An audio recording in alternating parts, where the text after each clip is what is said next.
Good evening, traders and investors. Will back here with another one, coming to you with a Thursday market recap. Hopefully you guys had a decent day in the markets today. And in today's action, the S&P and the QQQs down again in a very big way. The S&P down 1 and the QQQs down 1.86.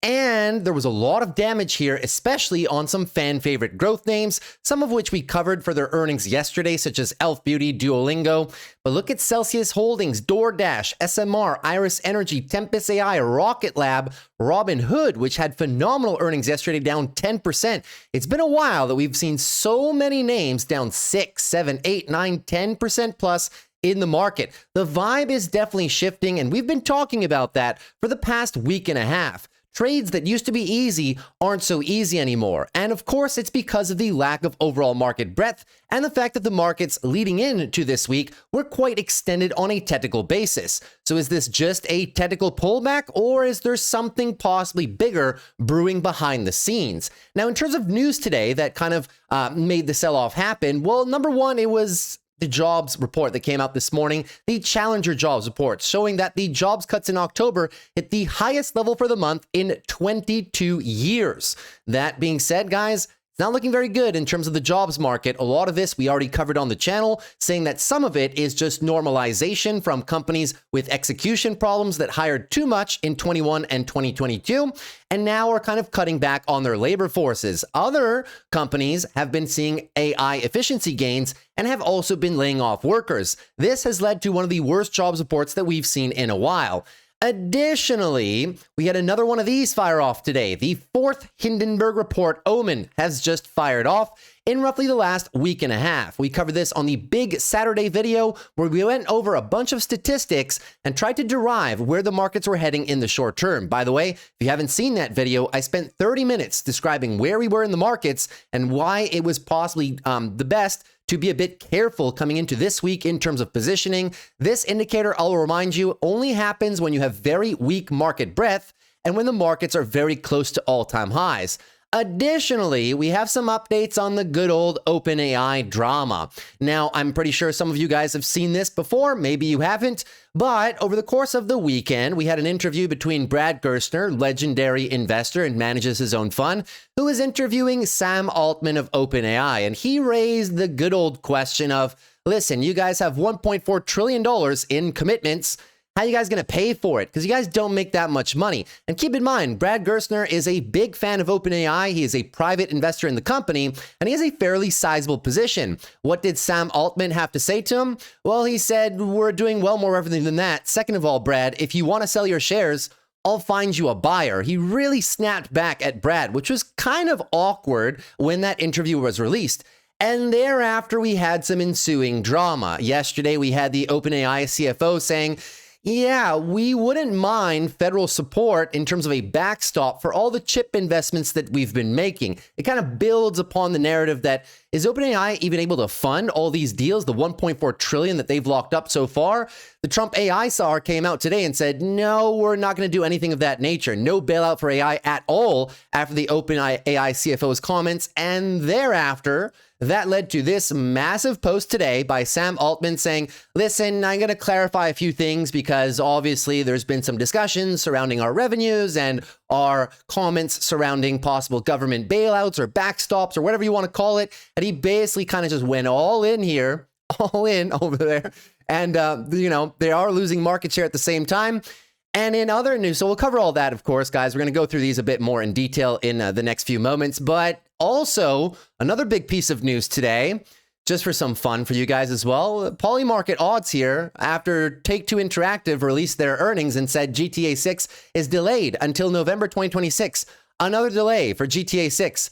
People are now betting that the second return of Jesus Christ will be happening faster than GTA 6 gets released. The Polymarket betting odds are a 47% for a chance of the return of Jesus Christ before the return of GTA, or before the release of GTA 6.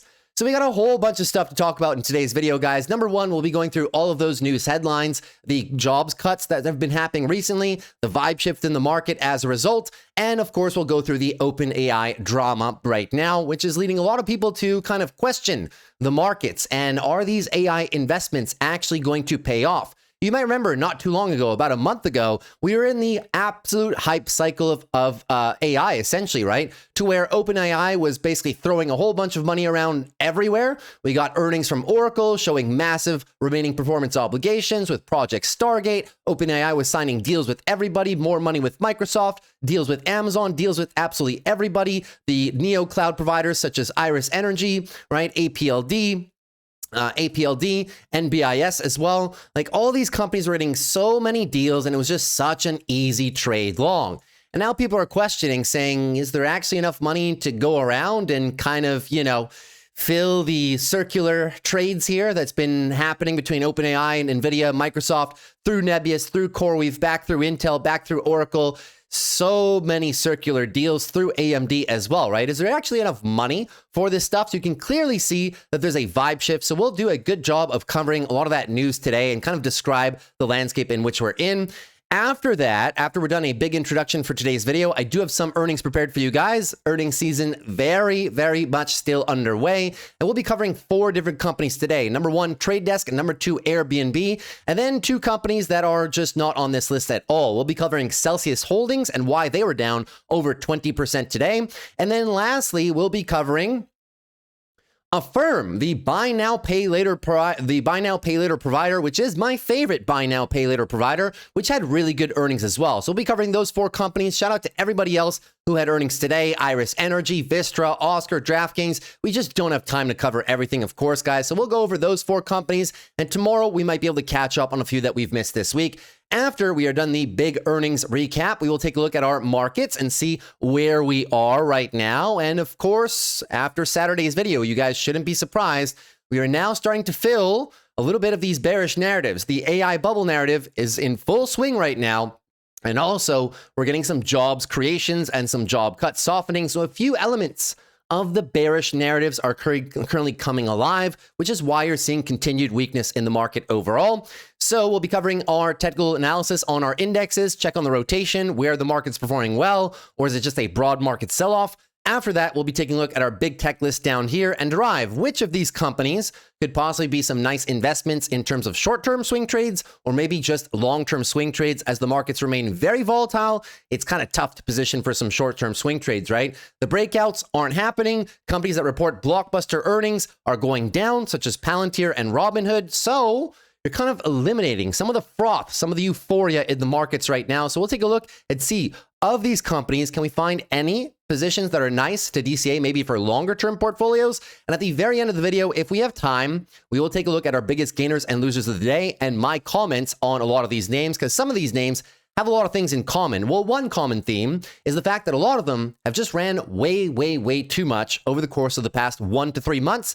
And as a result, we might just be seeing some very normal and very natural pullbacks. So it's going to be a very big video, guys. As usual, let's jump right into the action, shall we? So the SPY down 1, the Q's down 1.86.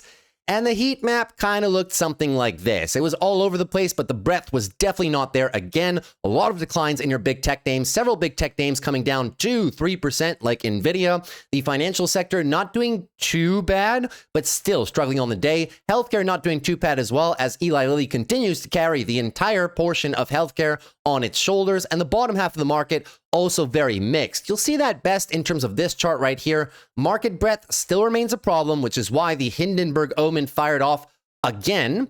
And you can see here, only energy and healthcare making it out of the day with some gains. Everything else to the downside, led by cyclicals and technology. And on your 1 week relative performance, guys, we have now almost lost every single sector, at least every single meaningful sector. Cyclicals, healthcare, financials, not doing too bad. Cyclicals are still up a little bit. I'll remind you why, because Amazon and Tesla are carrying on a weekly basis despite their losses today. And to the downside, technology, loss leader number 1. It is also the sector that was your lead bull and now very quickly turning into your lead bear. In terms of your 1 month relative, guys, how quickly have we unwound the entire market in the course of the past 1.5 weeks, 2 weeks of trade? Now, most of all your major sectors red on the 1 month relative performance. So we might just be heading in to more weekly and monthly consolidation as well. And which has currently led our markets to be in an extreme fear environment. We've been talking about this, guys, for the last 1.5 to 2 weeks, to where the markets were very close to the all-time high, but because of the lack of breadth, the markets are in a fearful territory. Now, how they establish this fear and greed index, of course, they don't go out and ask people how they're feeling, right? No, it's all a bunch of momentum indicators. You'll see here market momentum is very soft, sliding. Stock price strength. We've talked about this, especially in the Saturday video, the net new 52-week highs and lows on the New York Stock Exchange. The market was very concentrated, only a few names putting in the gains, the whole rest of the market lagging behind. And that has been true since September when we peaked on this in terms of stock price strength. And now look at how fast we are unwinding the last 6 months of stock price strength. Stock price breadth remains in extreme fear categories too. We kind of peaked right there late July, and the market breadth has not been the same ever since. It's been a very concentrated market. And as a result, even though you're still close to the all-time highs, we're still in a very fearful environment. So before we get into more technical analysis for these markets, guys, let's cover the big news pieces of the day. Number one has to be this Challenger jobs report. So the job cuts for October totaled 153,000, a 183% surge from September and 175% higher than the same month a year ago. It was the highest level for any October since 2003 and has been the worst year for layoffs since 2009. Companies in the technology sector announced 33,281 cuts, nearly 6 times the levels in September. Like in 2003, a disruptive technology is changing the landscape. Now, this article did a good job of establishing the fact that, this is not all because the economy is falling off a cliff. There are some structural changes that we have to keep in mind. The Challenger monthly numbers can be highly volatile, and an accelerated pace of layoffs has yet to show up in state-level weekly jobless claim filings that continue to come up in despite the shutdown. Payrolls processing firm ADP just yesterday showed a $42,000 net job growth number. I'll remind you that was the ADP report yesterday that actually showed 42,000 jobs added instead of the 25,000 consensus. However, that was reversing 2 consecutive months of losses in the private sector. Moving on further, though, take a look at this, guys. The context matters a lot, right? In total, companies have announced 1.1 million cuts this year, a 65% increase from a year ago, and the highest level since the COVID pandemic in 2020. October saw the highest total for any month in the fourth quarter since 2008. Some industries are correcting after the hiring boom of the pandemic, but this comes as AI adoption, softening consumer and corporate spending, and rising costs drive belt tightening and hiring freezes. Those laid off now are finding it harder to quickly secure new roles, which could further loosen the labor market. This is not new. Jerome Powell has said this 2 meetings in a row. It's a no hiring, no firing environment right now. The companies that are laying off employees, we've covered this over the past 2 weeks on the channel. Most of them hired too much in 2021, 2022, have been also having execution problems in terms of their business over this past year, and are just laying off some of the fluff that it's always unfortunate to call people fluff, of course. Every one of those people is a family, and my heart goes out to them, of course, right? But there was a lot of corporate hiring 2021, 2022, and we're seeing a bit of a normalization of that trend right now. Jerome Powell commented on this in the same fashion. Number 2 reason is the AI efficiency gains. We've been seeing layoffs from Amazon and other companies of that nature, from Microsoft, from Meta as well, and those are in part due to some efficiency gains. So is the economy collapsing right before our eyes? No, that's not the reason that jobs are falling off a cliff because companies are struggling to protect corporate profits. That would be different, but it is something that we have to pay very close attention to in the next coming weeks, right? And the next coming months as well. As your layoff level right now, the headline numbers, guys, are going to spook the markets. The markets understand the context, but still, you do not want to see these headline numbers. That's everything for the jobs market. Tomorrow, we are supposed to get the non-farm payrolls, but the government is closed, which also leads into bearish catalyst. One of the bearish catalysts that we've been talking about, right? We've been paying attention to the AI bubble narrative and how the vibe was shifting. About a month and a half ago, companies were announcing deals left, right, and center, and nobody was questioning whether or not those deals actually made sense. Now, there's a lot of scrutiny into those deals. Number 2, the technicals were overstretched. So if we're going for check marks here, this check mark now is now achieved for a bearish narrative short term. Technicals being overstretched, that's always been there. Check mark number 3. Government shutdown, pay special attention to this one. It's the longest government shutdown in the history since the 1970s. When it's over, we will get a data dump.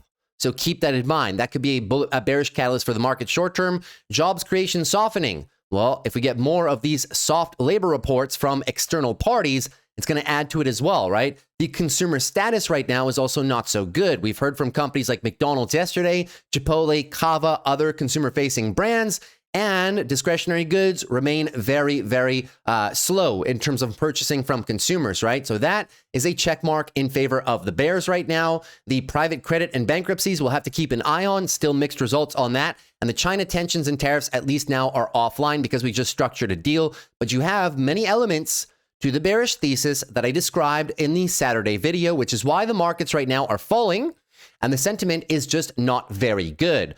Now, moving into the sentiment portion of the video, right, we're going to talk about what exactly happened with the OpenAI drama right now. So I described this part in the introduction where Sam Altman was kind of, snapping back at Brad Gerstner saying, listen, if you want to sell your shares, just sell your shares. I'll find you a buyer, which is a very awkward response. If I'm going to be honest with you, it rubbed people the wrong way a lot.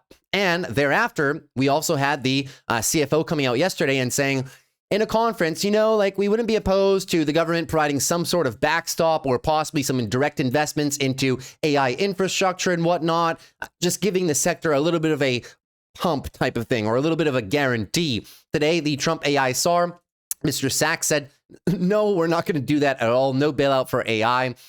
And then after Sam Altman came on Twitter, excuse me, this slide should have came after the next one. But basically he said today, they will top $20 billion in annualized revenue this year and hundreds of billions by 2030. Supposedly, while this company is losing market share to competitors versus 2023, you can see OpenAI had 50% market share and the other large language models didn't have that much. OpenAI is now down to 25% market share, Anthropic up to 32, Google Gemini up to 20. And you can see that on this chart as well, right? These are from different these are from Menlo Ventures analysis and whatnot. And so you can OpenAI market share, man, declining. Google, Meta down a little bit, but Anthropic and Google kind of gaining some ground overall. So are they really going to be able to put out $20 billion in annualized revenue by this time next year? But of that revenue, how much of that is profit? They're still not a profitable company. So once again, the question is raised, how are they going to pay for their $1.4 trillion in obligations over the next 5 years? Well, here's what Sam Altman had to say after so much criticism and a very bumpy week for his company and for the perception around his company. Here's a few things that he had to say. First, the obvious one, we do not have or do not want government guarantees for OpenAI data centers. We believe that governments should not pick winners or losers and that taxpayers should not bail out companies that make bad business decisions or otherwise lose in the market. If one company fails, other companies will do good work. What we do think might make sense is governments building and owning their own AI infrastructure. So a little bit of a pivot, trying to kind of, get away from what his CFO said. I assume she had a pretty stern talking this morning, or I assume Sam Altman talked to her in a pretty stern fashion this morning saying, why did you say that? Building a strategic national reserve of computing power makes a lot of sense, but this should be for the government's benefit, not the benefit of private companies. So taking back what his CFO said. There are at least 3 questions behind the question here that are understandably causing concern. So finally, instead of snapping back at critics and saying just sell your shares, he's going to go on and talk about some of the concerns the company is facing right now. First, how is OpenAI going to pay for all this infrastructure it is signing up for? We expect to end this year above $20 billion in annualized revenue run rates and grow to hundreds of billions of dollars by 2030. We will see. We are looking at commitments of about $1.4 trillion over the next 8 years. That is quite staggering. We are also looking at ways to more directly sell compute capacity to other companies and people. We are pretty sure the world is going to need a lot of AI cloud, and we're excited to offer this. We may also raise more equity or debt capital into the future. So there you go. Possibly diluting shareholders or possibly taking on a whole bunch of debt to make that happen. Second, is OpenAI trying to become too big to fail? And should the government pick winners and losers? Our answer on this is an unequivocal no. If we screw up and can't fix it, we should fail, and other companies will continue on doing good work and servicing customers. And question number 3, why do you need to spend so much money now instead of growing more slowly? Here's what he had to say. We are trying to build the infrastructure for a future economy powered by AI. And given everything we see on the horizon in our research program, this is the time to invest to be really scaling up our technology. Massive infrastructure projects take quite a while to build, so we have to start now. Kind of, channeling his inner Mark Zuckerberg, I assume. So there you go. There you have it. That is the OpenAI drama summarized in a nutshell from what started over the weekend to where we are right now. But you can clearly tell, man, the vibe has changed, right? About a month ago at this point in time, whenever OpenAI would announce a deal with anybody, that stock would go up 5, 10, 15% on the day. They were announcing deals left, right, and center, which led people to believe, certain people to question, not the whole market, but certain people were questioning, is it even possible as the market kept moving higher on these news events? A couple people were raising some concerns, and I was doing the same thing on the channel saying, listen, I'm all for the AI megatrend, but is this a little bit too much? A little bit too soon? Obviously referencing the circular deals nature, right? Where, Meta is doing $30 billion in special purpose vehicles off their balance sheet to raise money for data centers so that it won't show up on Meta's balance sheet, to Larry Ellison confirming that, yeah, we have $300 billion in commitments from OpenAI, but how is OpenAI actually going to pay for it? And obviously at the center of all this is NVIDIA with some of their circular deals, investing in OpenAI. So then OpenAI uses the money to then buy NVIDIA chips, etc., etc., etc. So the puzzle and the plot thickens, my friends, at this current stage. Do I think that AI is going to be a very nice trend for the overall economy? Do I think it will lead to manufacturing gains and being able to build manufacturing centers back in the United States, although not hiring labor, but using robots? Well, the answer is yes. Is it going to happen next year? No. Is it going to happen by 2030 to 2035? Yes. And as a result, are we getting a little bit too bullish on the results of AI a little bit too soon? I think the answer is also yes, guys, right? A lot of these big tech companies are spending boatloads of money, signing really big obligations as well into the future, but we are not seeing the revenues from those just yet. As a matter of fact, if we look at all the neocloud scalers that people love or have loved investing in, because all they did from September to October is go up hundreds of percentage points, right? I kept saying, guys, be careful with these names. These names are pulling forward revenues that they will not have all the way until 2028. And these deals that these companies sign, guys, these are not binding contracts, okay? These are LOIs. These are letters of intent. The companies don't actually have to go through these deals. When you see Microsoft sign a big deal with Iris Energy, that is not a legally binding contract. That is a letter of intent to potentially purchase compute power at that time. So keep that in mind, guys. A lot of people are getting really, really overly bullish on these names too fast. The technicals are blown out of the water. And I'll remind you, these companies are not going to realize much of those revenues until 2027, 2028. So I think that the market just got a little bit ahead of itself, drinking the AI Kool-Aid, which is very real Kool-Aid, but not right now. So we may have to pull back a little bit and kind of normalize people's expectations moving forward. Is it a bubble? No, because the companies funding all this have very real cash flows, and we don't really have bubble valuations on a lot of the Mag 7 names just yet. Can you find pockets of the market that are extremely overvalued and have pulled forward revenues from 2027, 28, 29, 2030? Yes, but that is not the entire market. As a matter of fact, several other segments of the market have been very soft over the course of the past 1 to 3 years. So there is a lot of money that can rotate to undervalued sectors in the rest of the market. And a lot of these big tech names, we covered their numbers after earnings. They don't trade at ridiculous multiples, right? So I wouldn't necessarily say that we are in a bubble in terms of valuations right now, unless you keep in mind, the forward price to earnings of the S&P and things of that nature. But that's because the market is so concentrated in these names with very profitable cash flows, et cetera, et cetera, et cetera. We're not going to get into it. We got into that Saturday. But do I think that we may have just overshot some expectations in certain aspects of the market? Quite possibly, yes. So that's a very long introduction. Hopefully you guys enjoyed that. If you want more analysis on the statistics, the bear case scenarios for the market right now, what I think can possibly happen, and also how I am positioned, right? Oh, excuse me, that's not the slide. This is the one right here. And how I'm possibly positioned, I will refer you once again to Saturday's video. The first 30 minutes, I go over this stuff in detail and derive some possible conclusions in terms of how you should position depending on your own financial situation. So please keep that in mind. That's it for a very large introduction, but I feel that it needs to be said right now because the vibe is shifting. You can clearly see the vibe is definitely shifting, and we have a few elements of the bearish thesis that are coming alive And until those elements of the bear thesis can be disproven, well, we may just continue into this negative sentiment sell-off.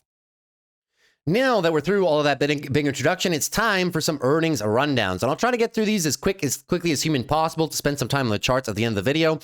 AirBNB coming out with their earnings today after the close. And you will see right here that the company actually moved higher. Nice little gains here by AirBNB. 5% to be specific, but we know Airbnb's chart has been roughly flat for a very long time. During that time, they have been improving fundamentals and improving a lot of their product and experience offerings on the platform. I don't know why my voice went so high right there, but I do apologize. Let's give them some numbers for Airbnb, shall we? So EPS miss, unfortunately, by 4.3%, but they did report a small little beat on revenue. The numbers overall were quite good. Let's get into some of those right now. So some of the easy numbers for Airbnb. Revenue was up 10% year over year. Very nice number for them. Gross booking value up 14% year over year. Nights booked 9% year over year. And EBITDA, very nice climb here, 5% year over year. Much better than we've seen over the course of the last 3 quarters when the company was heavily investing into its new services and experiences offerings. And as a result, your EBITDA margins have also climbed back to kind of what they were at several points in time over the last year of trade. Moving into some more highlights for this business, you can see here that your guidance was fairly good as well. The revenue guidance came in at 2.66 to 2.72. The midpoint would be about, let's say, 2.68 type of thing, which was slightly above the consensus estimates of 2.67. But look at these demographics, guys. Latin America, nights and experiences booked grew low 20%. Brazil installment plans drove 50% of booking value for eligible stays in Q3. Asia Pacific, mid-teens nights growth year over year. Japan domestic nights 27% year over year. First-time bookers 20% plus in Japan and nearly 50% plus in India. However, a pain point for Airbnb and for the rest of the travel industry continues to be the fact that, well, people aren't so much traveling to the United States anymore. North America, mid-single-digit nights growth year over year. Reserve Now, Pay Later helped accelerate some of those bookings, but we've heard from this from other major players, such as the airline companies, such as Booking.com most recently. It hasn't been a very good year of travel to the United States. A lot of that started with some boycotts on travel to the United States after the whole tariff situation in April, and it hasn't resolved itself just yet. But people are still traveling a lot worldwide, just not so much in terms of North America travel, at least from other countries towards North America. But North America, outbound towards other countries, still remains quite strong. Now, in terms of net income figures, guys, they actually generated $1.4 billion in net profits, which gives them a really good percentage in terms of net income margins this quarter. 34% in net income margins and $1.3 billion in free cash flow, which gives them a really attractive free cash flow yield. This company is a very nicely profitable company and continues to have good operating leverage, meaning they're scaling revenues faster than their expenses are creeping up, and as a result, they can generate really good margins and also generate really solid free cash flow metrics. Now, if we move a little bit further into some of their highlights for the quarter, here's what the management team had to say. We're driving continued growth by focusing on 4 key areas: making our service better, bringing Airbnb to more parts of the world, expanding what we offer, and integrating AI into our app. Here are some of those highlights. We're making Airbnb better for hosts and guests by introducing Reserve Now and Pay Later. This is available on several other major travel operators, right? But Airbnb is now bringing it to their own platform, and it did help drive the acceleration of nights and seats booked in Q3, and we'll continue rolling it out more broadly in the coming months. They also had some updated cancellation policies to kind of mimic other offerings from Booking.com and Expedia. Hosts can now choose a new policy that allows guests to cancel for free up to 14 days before check-in. And for all stays under 28 nights, guests can cancel for a full refund up to 24 hours after the reservation is confirmed, which is what a lot of travel operators already do. And these changes are reducing customer service cases and increasing annualized bookings. So very nice update from them. Improved maps as well. When guests are looking at a potential Airbnb, they'll see nearby landmarks, kind of like Google Maps. I've always wanted that on Airbnb because whenever I'm looking for things on Airbnb, it's tough to know, especially when you don't know the place. You kind of have to look at the Airbnb map and then kind of have like Google Maps on another screen and say like, okay, I want to be close to this type of thing. Well, at least now Airbnb is kind of improving their own map, so that should be interesting. And overall, too, we are bringing Airbnb to more parts of the world. The average growth rate of nights booked on an origin basis in our expansion markets continues to be twice that of our core markets over the last 12 months, referencing those nice pushes into Southeast Asia and Latin America, especially, which we did reference in terms of the percentages in the previous slide right here, right? Moving on further here, we are expanding what we offer. You might remember 2 quarters ago, Airbnb started to do a lot more services and experiences as opposed to only focusing on rooms and nights. So now the services and experiences that they've added are receiving an average rating of 4.93 out of 5 stars. So that rollout has been a very good thing for the platform. In Q3, almost half of experience bookings were not attached to an Airbnb accommodations booking, so people booking them on their own and separately. While scaling high-quality supply will take time, we've received over 110,000 applications for potential services and experiences hosts.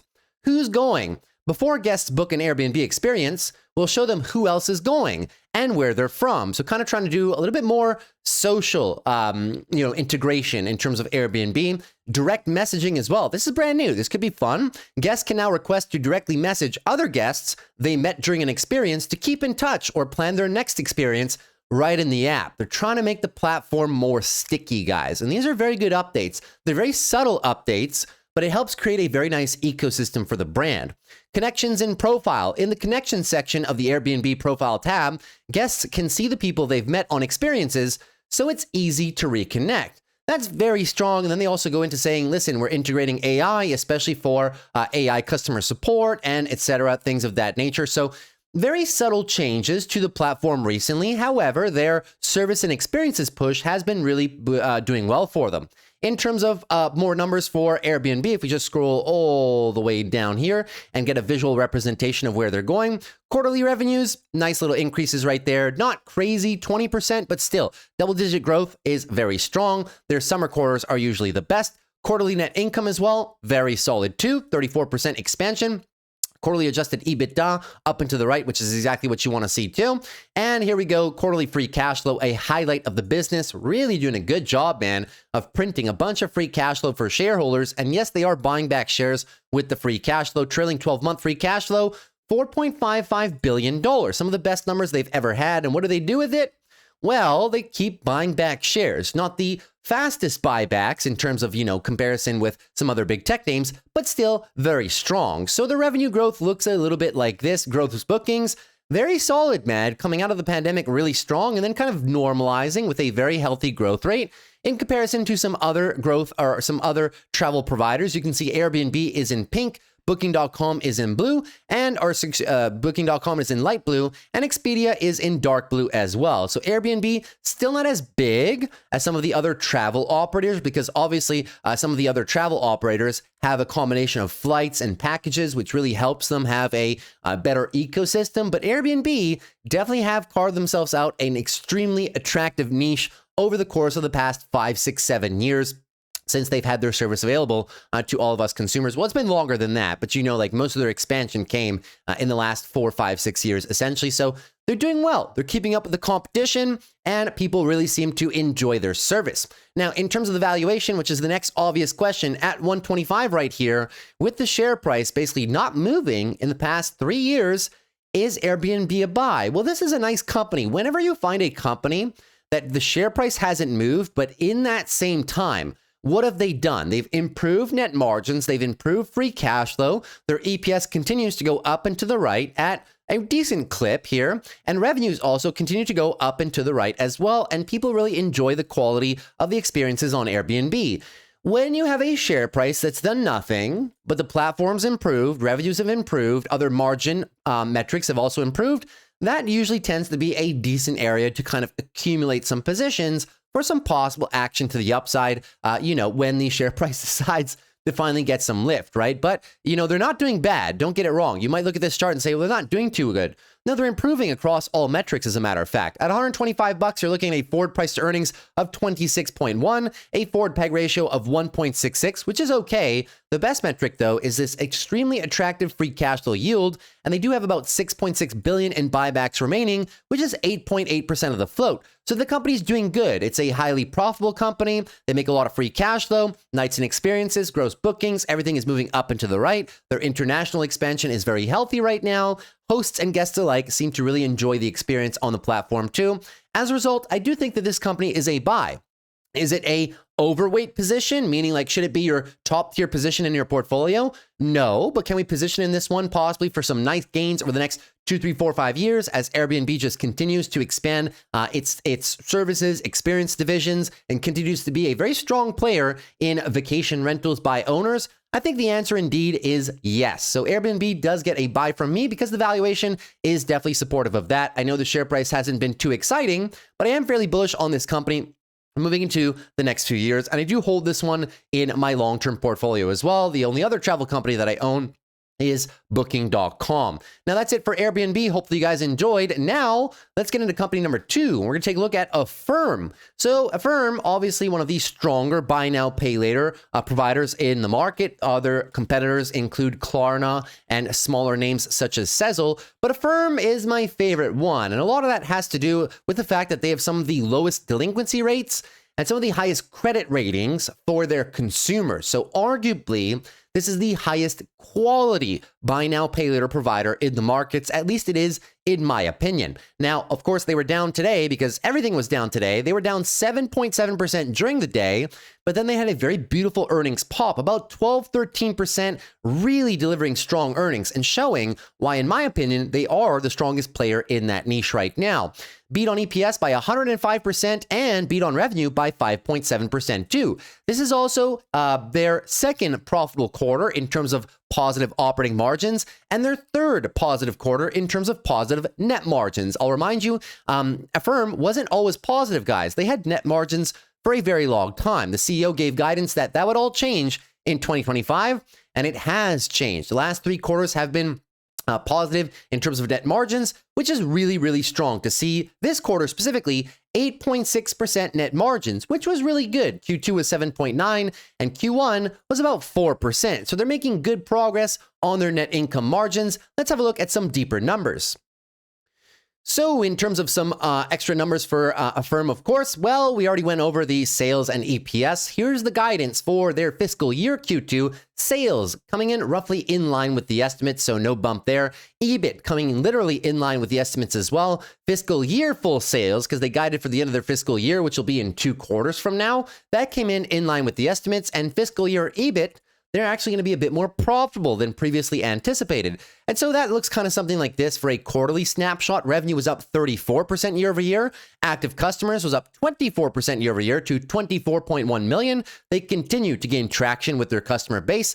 Transactions per customer net increased 20% year over year. Look at this nice, smooth increase in transactions per customer. That's what you really want to see. And the number of merchants that are on the platform as well, higher by 30% year over year. Very nice growth all across the board on the customer side, but also on the merchant side as well. And especially the change in the operating margins from negative to positive, that's been one of the criteria that I've been looking for in terms of Affirm to invest in the company over the past couple years, right? I was looking for the turn to profitability. Now it's here. So now I'm definitely paying attention. Moving into some of their earnings slides from the quarter, you'll see here what we're talking about. Gross merchandise volume, 42% higher, very solid. Active customers, transactions per, and revenue also notably higher, which we've already discussed right there. Here's your gross merchandise volume. You can see very steady chart up and to the right. That's what you want to notice, right? The trend. It's not choppy and not all over the place. Obviously, there's a bit of seasonality to where, you know, every Q4 is arguably some of their best quarters because it's the holiday shopping period,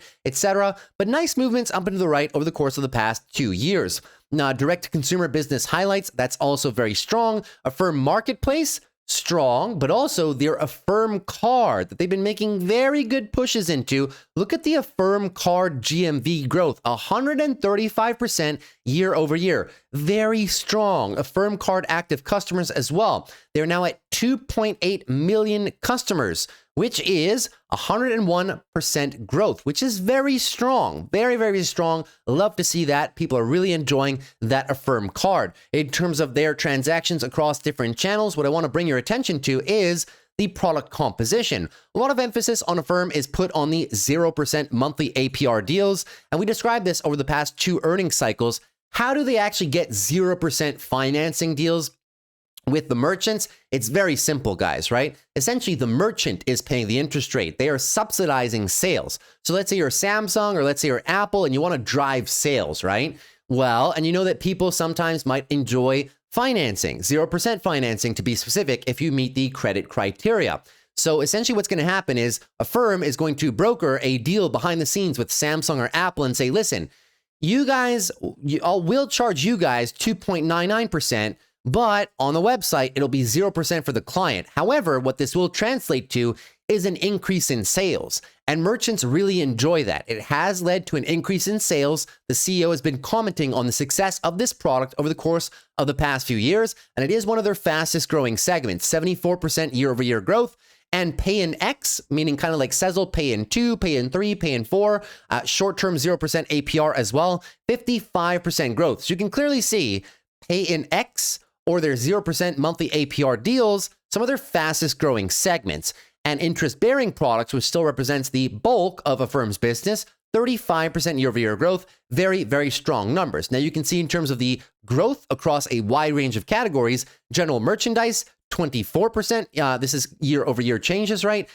This is just the breakdown of how much, where the volume actually is. So a lot of it is in general merchandise and travel, and especially fashion and electronics.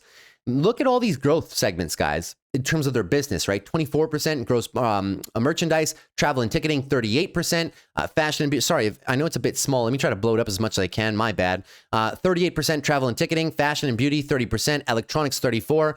The only one that was soft was sporting goods. Everything else, double-digit growth. So Affirm really doing the best that they can, right? Here's your active consumers. So you can see that we don't have any slip-ups on a quarter-over-quarter basis at all over the past 2 years. Really good growth. And the yellow line right here is your transactions per active customer, also up and to the right, which is exactly what you want to see. Means that their service is very sticky. People use it once and they will use it again. So very, very strong right there. Quarterly transactions we talked about as well. 96% repeat customers. The yellow category right here is first-time transactions. They've been acquiring more customers, but people do come back and they have a very nice repeat customer ratio right there as well. Active merchants, this matters a lot because people want diversity when they're on Affirm. They want to be able to use Affirm wherever they are, essentially. Very strong movements right there. They also signed a new 5-year deal with Amazon, which is one of the highlights and takeaways of this earnings season so far. Gross merchandise volume growth, we talked about that. Active consumer growth, talked about that.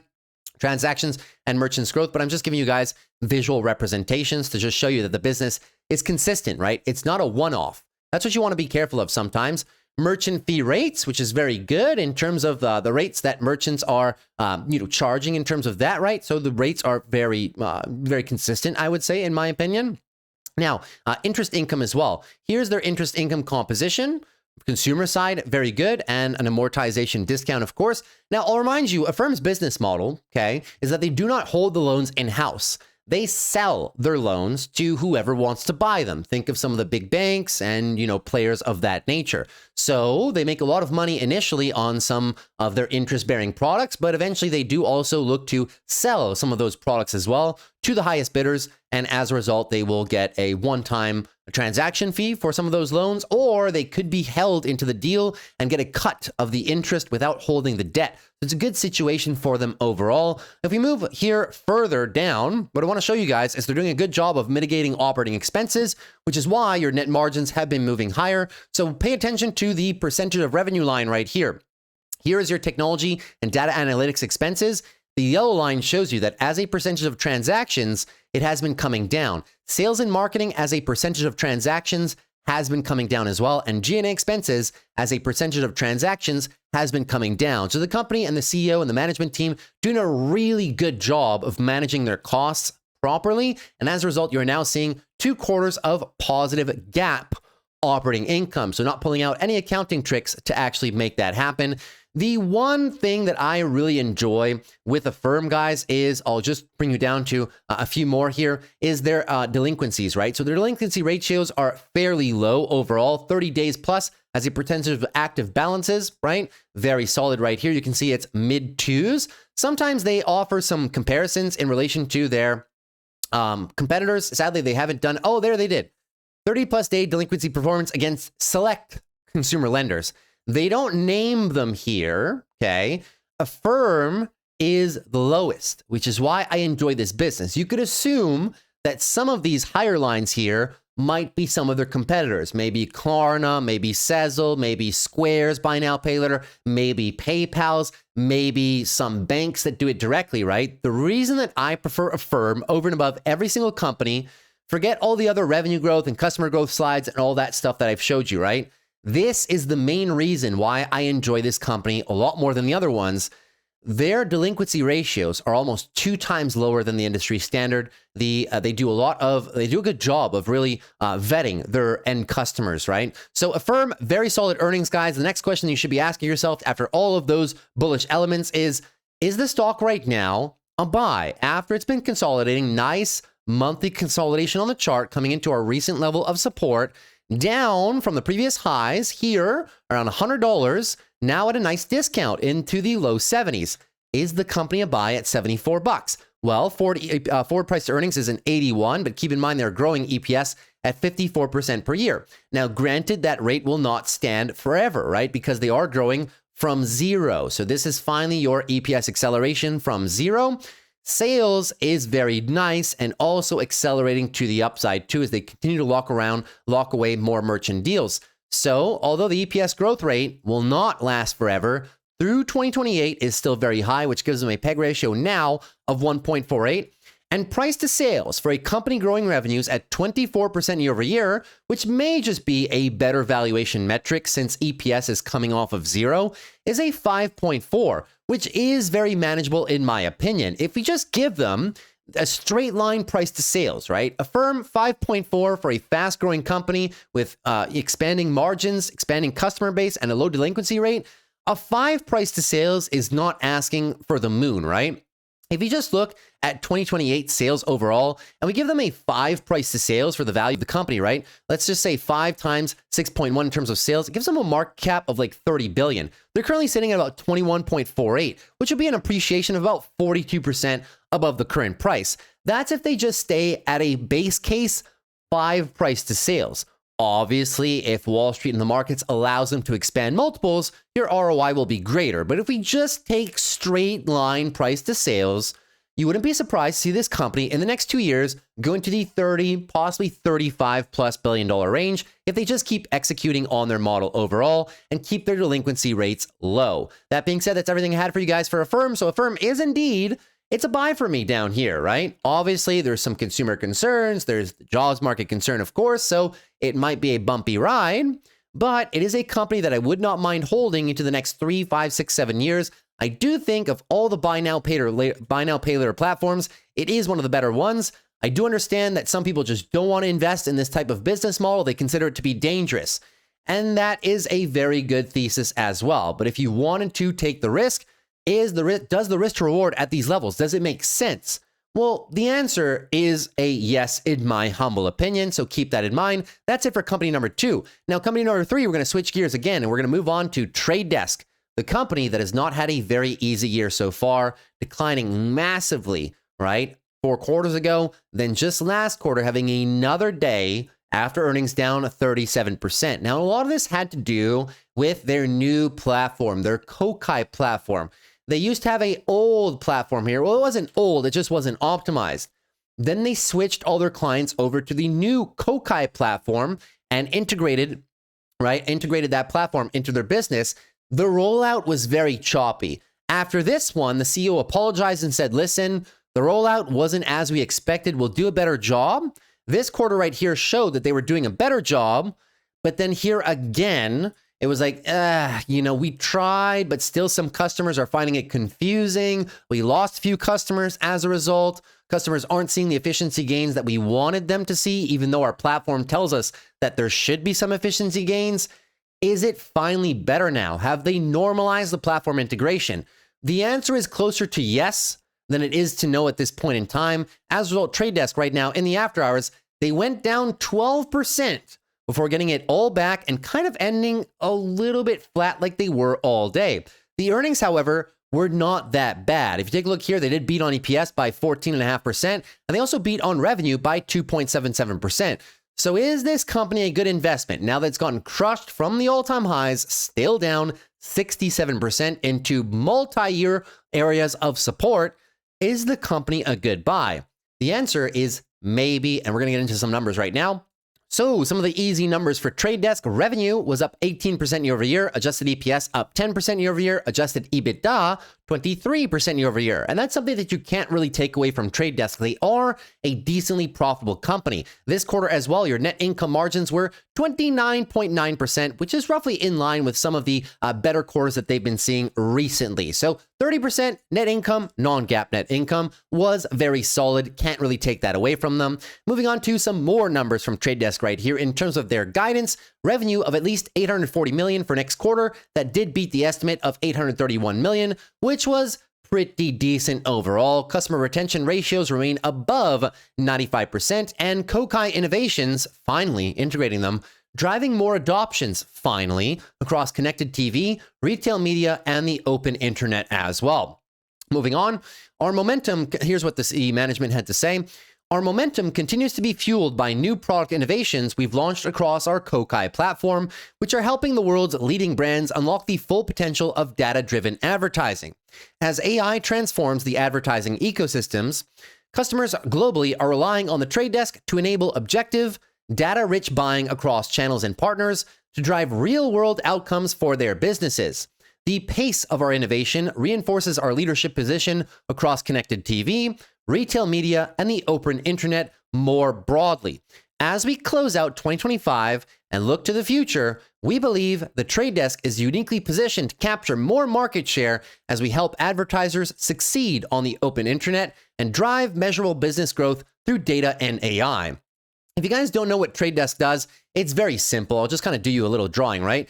TradeDesk is a middleman. They are right here. On one side of the equation, okay, you have advertisers such as, connected TV, all the platforms, right? Whether it's, Facebook or connected TV applications or just websites and things of that nature. So this is advertising platforms.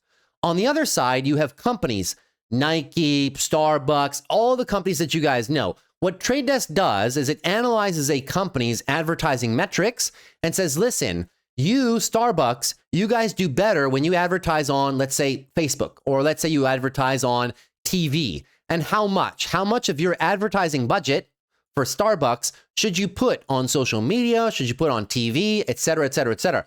They are the middleman. That is what their AI-based platform, Kokai, tries to do for all these companies. They try to match make advertising platforms and advertisers so that both of these companies have optimized advertising models, essentially, right? So simple, but not an easy task for them, which is why the rollout was kind of a little bit difficult as they tried to integrate new features into that model.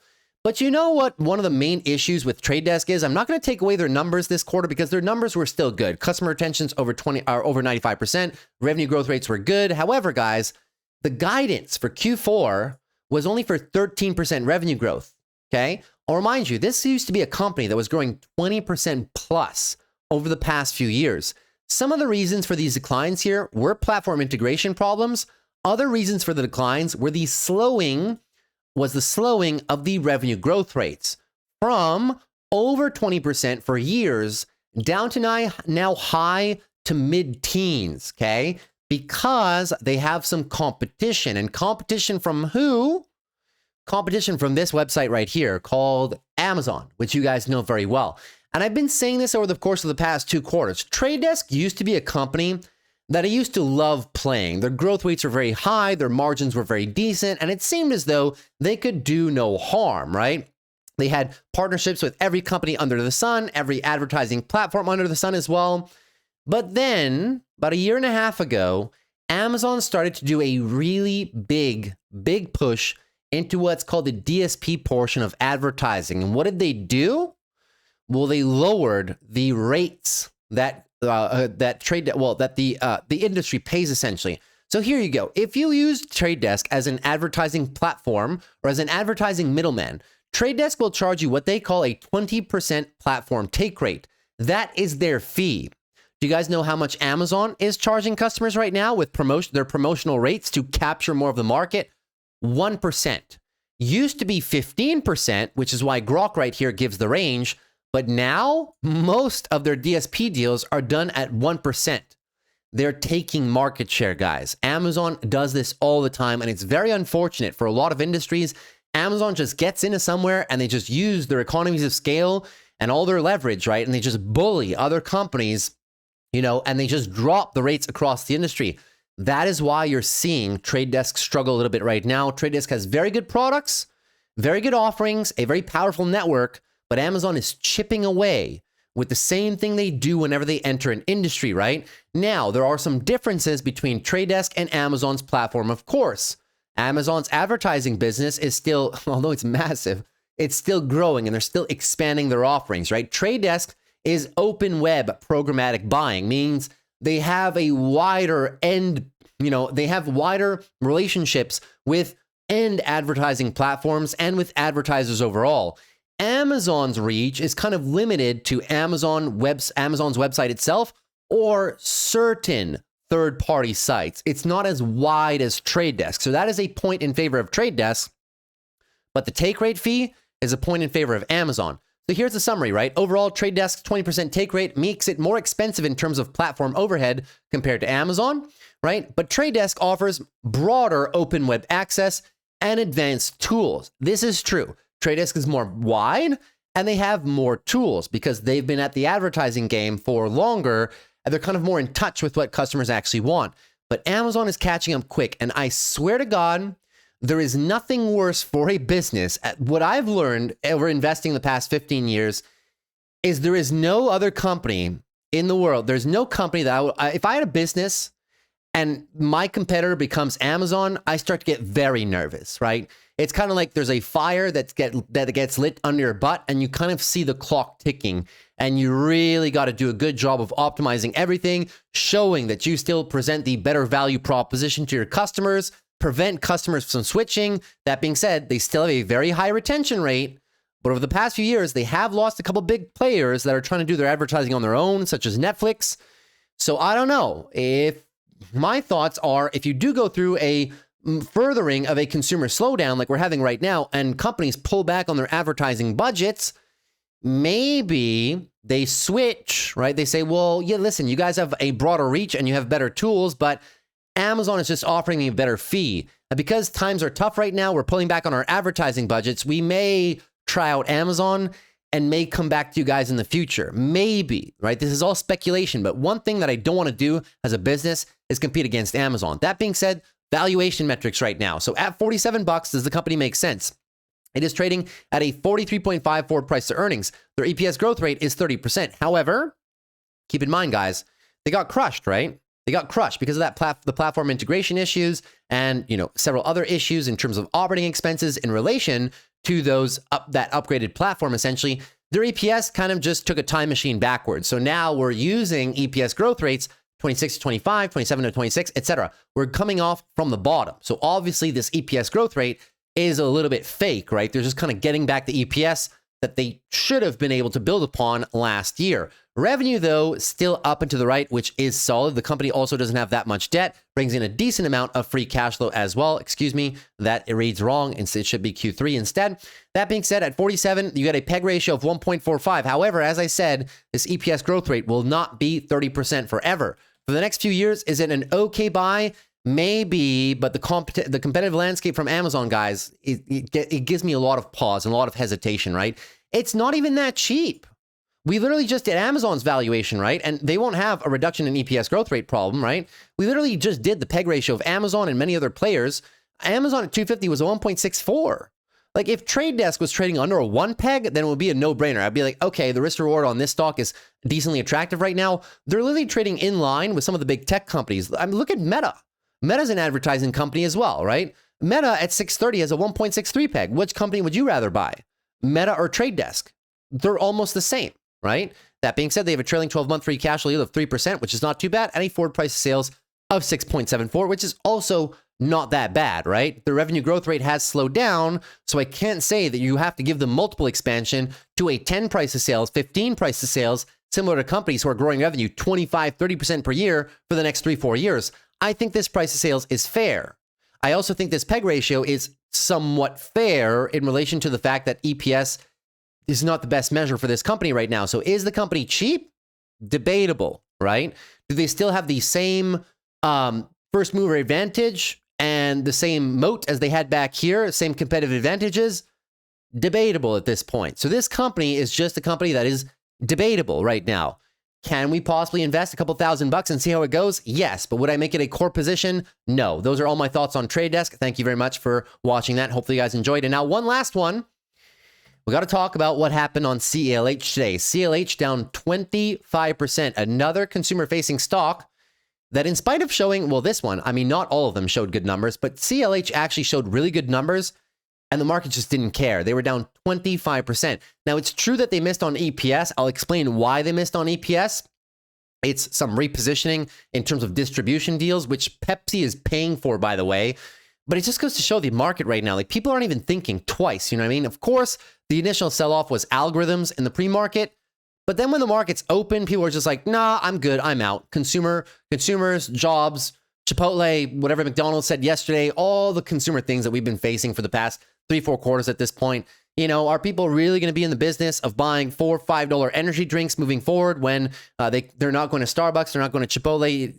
All of these things, right? The qualitative narratives, not the numbers. The numbers are solid. We'll get into them. But the qualitative aspects, right? The narrative was a reason why people just didn't even look too far into the numbers. Why did they miss on EPS this much? It makes perfect sense, and it's not even that bad, but just people didn't care. It was just indiscriminate selling today.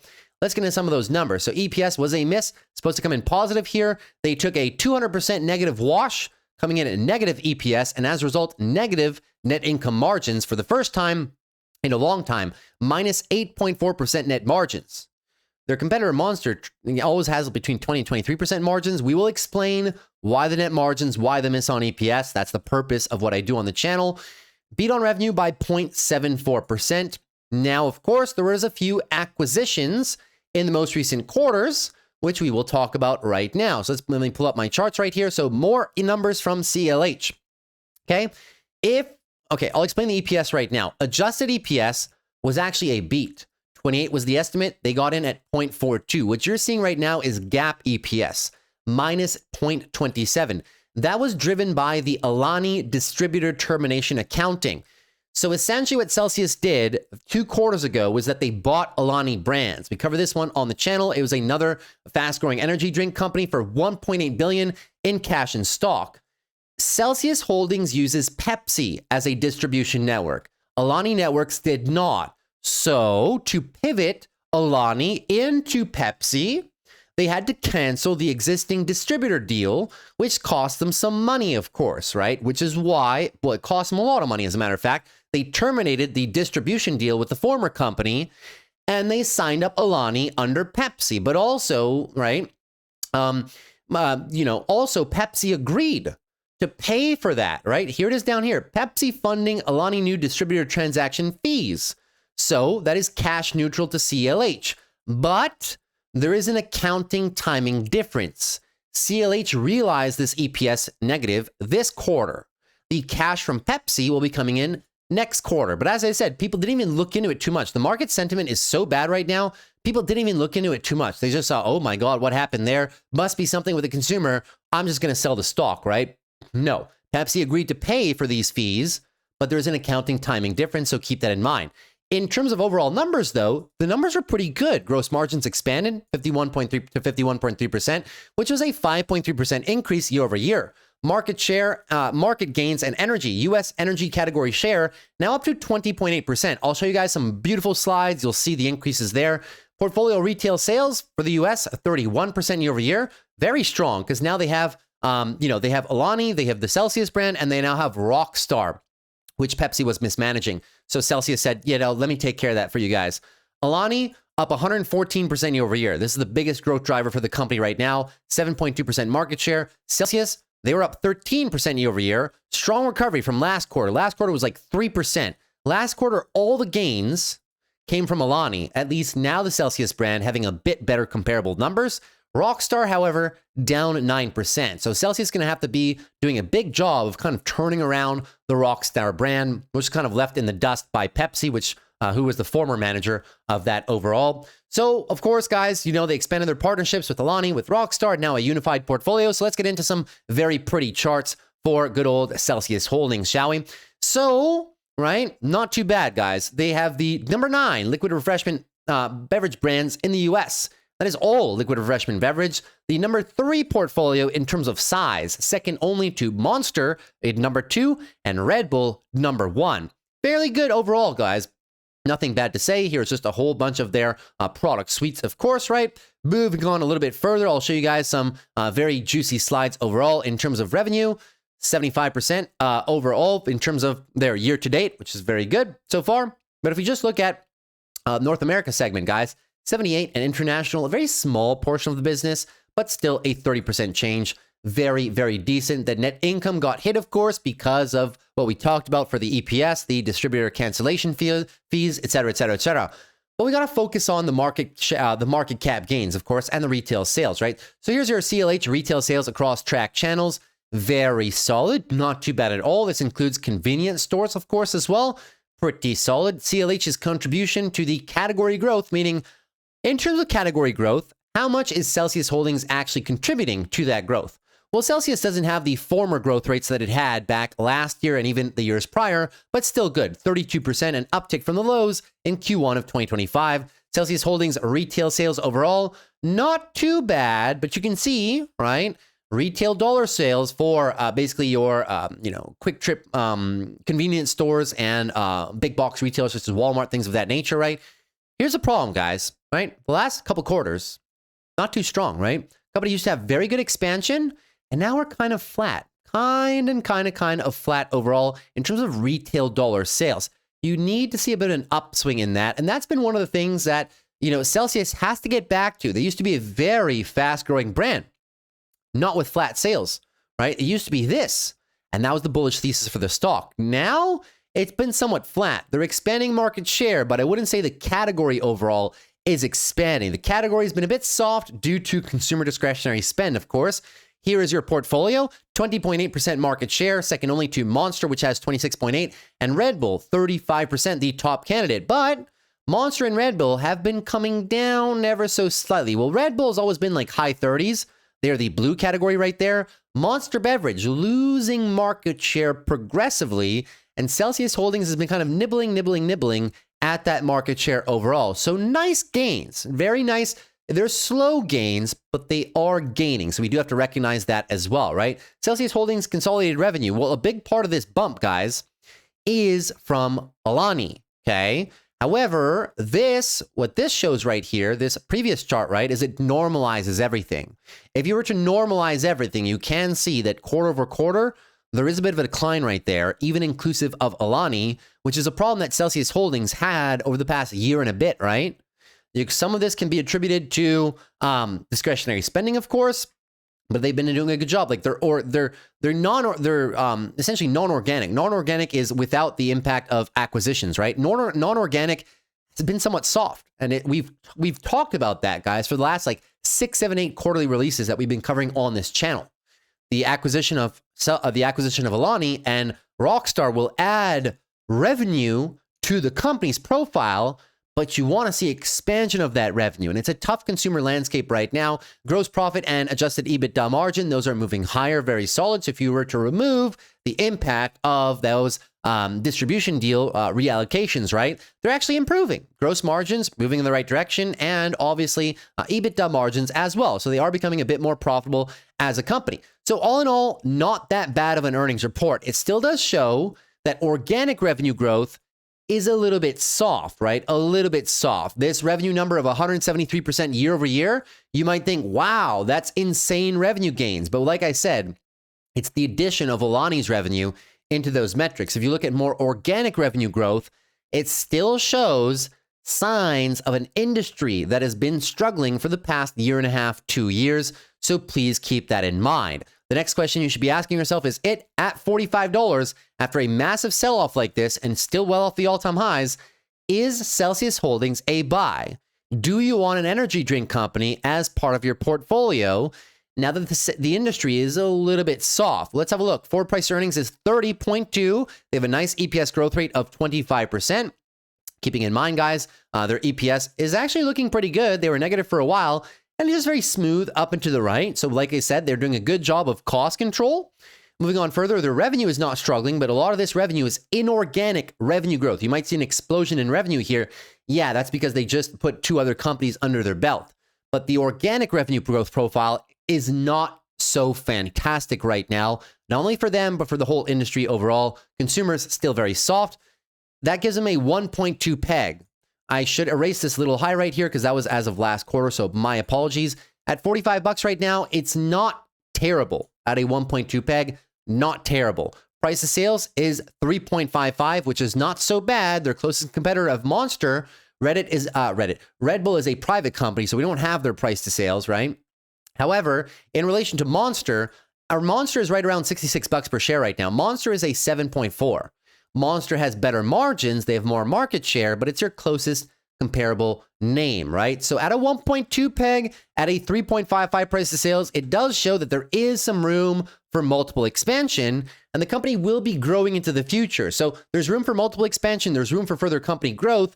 So Celcius Holdings is not the worst buy, in my opinion, for some possible upside, but you're going to have to get through all these consumer negative headlines. And eventually, when the consumer comes back, you might see better organic revenue growth rates for this business. It's not bad, but once again, this would be a small position as part of an overall portfolio. I'm not the biggest fan of energy drink companies or just coffee companies, especially for a long-term portfolio, but maybe for some longer duration swing trades, things of that nature, or just a smaller position that you're looking to get this company's expansion over the next 2, 3, 4 years, where the company has its maybe some of its best growth years as it gains a bit more market share, et cetera, et cetera, et cetera, right? As it moves into international expansion. That's not bad. Would I put this as a core holding of a 10, 15-year portfolio? Probably not. I don't think there's much moat here. The competitive landscape for energy drinks and caffeinated beverages overall is a very competitive advantage, guys. It's tough to say that any one of these companies has a true moat or true competitive advantage, right? Sometimes some of these companies just have better short-term growth rates than other ones, and then they kind of hit their total addressable market and then just kind of flatten out, right? So those are my thoughts on Celcius Holdings. Hopefully you guys enjoyed, and that wraps up all of our earnings for today's video. Now let's move into some charts, guys. And trust me, I know these videos are long because we do 3, 4 earnings calls per, video, and I know, but I think that they're very important, right? To get a sense of where the consumer is, where the tech companies are, how much are these companies spending, what are the guidance metrics, et cetera, et cetera, et cetera. So I hope you guys enjoy all of that stuff. I mean, we're winding down another very huge week of earnings. Next week, the videos won't be so long, but there's always 2 weeks of a quarter where I spend a lot of time on earnings. Last week, which were all the big tech names, and this week with all the smaller fan favorite growth companies. Tomorrow, we'll probably also be covering 3 to 4 companies, maybe some fan favorites like Iris Energy and DraftKings, which is down huge in the after hours, and maybe some that we've missed so far this week, such as ARM or AppLovin.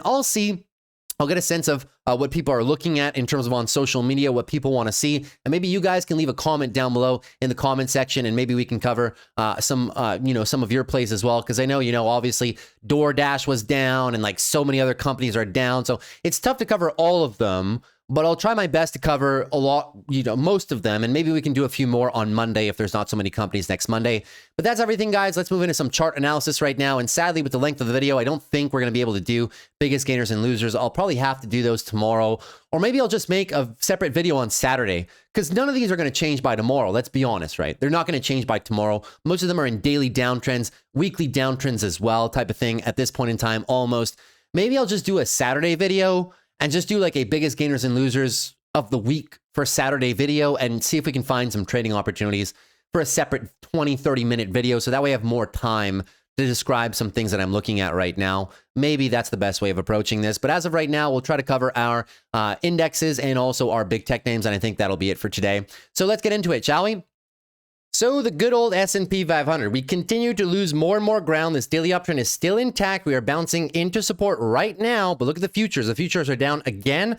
Bottom end of support right now, 669. We're tapping into it, and this is a pretty full retracement, guys, of that daily move. You're talking about an 80% retracement. The odds now of the full flush and loss of the daily, or the two-step lower high into lower low, the odds are very high right now. They do favor the bears for some follow-through, and you can even see that on the weekly time frame. If we close a big red weekly candle like this, it may not be so simple as just churning around a bad China narrative like back here, right?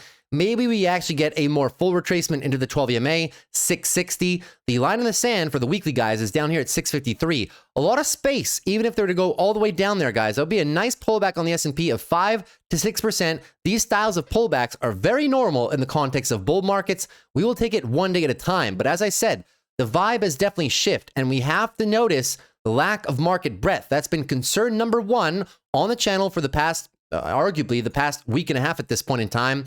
Look at the daily MACD as well, right? Momentum is waning right now. This has been positive since the month of May on the weekly time frames. So as opposed to all the other times where we only got a few red days and then it was just buy the dip, buy the dip, buy the dip, since April, you can clearly see the vibe is shifting. The bearish narratives are coming alive right now. And as a result, you may be in for a bit more than just a few days of consolidation and then buy the dip and then it all goes away. Monthly is possibly also due for some consolidation. We talked about this, right, in Saturday's video. The technicals are stretched. We are too far away from the weekly 12 EMA, which now we're coming into, and we're also too far from the monthly 12 EMA. The SPY does this all the time. When you get too extended, something happens, some bearish narratives come alive, and then you get a nice technical pullback in the context of overall broad market bullish tailwinds. Do not forget your strong bullish tailwinds in favor of short-term bearish narrative noise. Obviously, we'll take it one day at a time. I'm not trying to predict the markets. I'm just saying, right, if I just say an educated guess, I would assume with how things are going that we could have a bit more downside before things kind of turn around and get better, as opposed to just stopping the sell-off on a dime and resuming towards the all-time highs. Moving on to QQQs right now. QQQs down 1.86%. Same concept, right? Daily uptrend was nice, but look at this retracement size. Coming into support right now, 610 down to about 606. That being said, what's the retracement size, right? Retracement sizes allow us to determine who is favored in terms of momentum right now. When you have a 618 or a 786 retracement size, suffice to say the bulls have lost all of the momentum of the recent push, and you either favor one of two things: the full one-time flush or the two-step daily downtrend momentum right there, or daily downtrend movement into further weekly consolidation. It's been a very nice weekly uptrend this entire time. We're curling over. We were noticing overbought conditions, extension from the 12 EMA on this candle, now normalizing. The line in the sand on the weekly is 589, a lot of space. 12 EMA is also a little bit lower here. Top to bottom, if you pull into the 12, which would be very normal, will be 6. Down to the weekly lows is 7.5, normalizing from some of our technical overbought conditions. Monthly has been overbought for a while. So if this moves into more deep consolidation here, I'll remind you what's happening right now, possibly monthly consolidation as well, moving into the early stages of the month of November. I'm not trying to predict that November and December will be red. I'm just saying, don't be surprised, right? I know everybody is counting on the statistics that, you know, the end of the year seasonality is supposed to be very bullish, but don't forget, September and October, we're supposed to be bearish. That's what the statistics said, right? And they were some of the best months that we've had. November, December is supposed to be bullish, but if the short-term bearish narratives are too strong, well, you can't just say, well, seasonality is bullish, therefore the markets should rally, right? If people just aren't feeling it, if institutions are reluctant to position, you're not going to get that follow through. Maybe we have a bit of choppiness November, and early November is the big portion of the drawdown. And then who knows, maybe we end the year strong. But one thing we are doing right now is cooling down timeframes, and I am definitely playing it a lot more slowly and a lot less aggressively than I was playing it back here. Moving on to financials right now. Financials down 0.36%, still doing a whole lot of nothing. They're just stuck right now. Lack of a trend, right? We had the daily uptrend there. They lost it, and now we're just basically trendless. But pay attention, 5170 is your daily downtrend mark, line in the sand level, in other words. And that would be also a catalyst for a weekly downtrend and further monthly consolidation. So you can see financials is already in monthly consolidation after like a year plus, 2 years as a matter of fact, of positive monthly MACD. We now have the monthly MACD rollover. You have a red print in terms of momentum, so you might just be seeing some further monthly consolidation. We're into nice support, though, 52 down to 50. We'll see what happens. Backtest of the 12 EMA would not be crazy for financials overall, so you can clearly see there's a lack of participation across the board. We'll do more sector rundowns tomorrow and talk about individual names. Moving into healthcare right now. Healthcare, one of the more defensive aspects of the market. Healthcare, while the whole rest of the market's been red, healthcare's been green, right? So it has to be notable to you. The market is rotating a little bit towards defensive sectors, but they're not enough to carry the entire portion of the market on their shoulders. Trying to go for the daily uptrend continuation into resistance. It's not going to be easy. 148 down to 145. Line in the sand right now is here for the daily, 142.69. You lose that, you lose the daily uptrend, and you might just be going for a bit more weekly consolidation. We'll see if they can actually get this break of resistance done and under their belts, or if they join the rest of the market into a little bit of monthly consolidation moving forward. Moving on to SMH right now. SMH used to be your lead bull, now quickly turning into a lead bear. Daily uptrend, line in the sand stays down there, 332.36. Retracement size right now is not so bad, because a lot of companies are holding up well, but it just takes a few more days like this, guys. NVIDIA unwinding, AMD unwinding, Micron unwinding, some of the names like LRCX, and those names also, if they start to unwind, watch out. A lot of those names are very, very extended from their moving averages right now, and it just takes a few more names to join Team Bear. You saw what happened on AMD today, right? You saw what happened on NVIDIA, right? Big unwind right here. If it starts pouring into more names, I know these names are bullish on a long-term time horizon, right? Like Micron as well, right? But they're very extended right now. Nothing runs in an absolute straight line. So pay attention to your SMH. It was your lead bull. If they turn into a lead bear and lose the daily uptrend, either in one clean shot or two motions, because right now we're reacting from these guys, support, yeah? If they lose it, daily uptrend loss, it means you're going into weekly consolidation. Next line of defense is down here at the 12 EMA, 328. We will take it one day at a time, but to say that we're not overbought would be a lie. We are overbought right now, right? And we are coming down with some pretty hard momentum quickly. I'm moving on to the Russell right now, 1.77%, officially losing the daily line in the sand level, right? So now you got the full retracement. You make an argument that there is a daily downtrend in motion already, and I would agree. Clearly into weekly consolidation with the rest of the markets. The weekly higher lows are here, 237.68. If you flush those, you lose a 6-month weekly uptrend. And pay attention, guys. Individual stocks as well. There's a lot of stocks that have been in weekly uptrends for like 5-6 months. A lot of them right now are losing those weekly uptrends. You can clearly see a momentum shift, and that might lead you, if you lose those weeklies, immediately your thought process has to go to monthly consolidation. We've been talking about this for the last 4 or 5 weeks on the Russell. If you go into monthly consolidation, the area you're looking for is 231 down about 225 for a bit of a back test of the breakout area, which is prior resistance, now maybe coming into newfound support, back test of the 12 EMA. If we come down there, I might be interested. We'll let you guys know when we come down into that level if we do make it down there. And as I said, the rest of the market breadth we will analyze tomorrow. Moving on to the VIX. The VIX 8% higher because now you got some bearish catalysts that are kind of coming alive, right? Situated in the low 20s, $19.20 for the past couple of days, right? You can see if the market keeps falling off like this with big red days, expect a further increase on the VIX. Am I expecting us to go all the way up here like during the tariffs? No.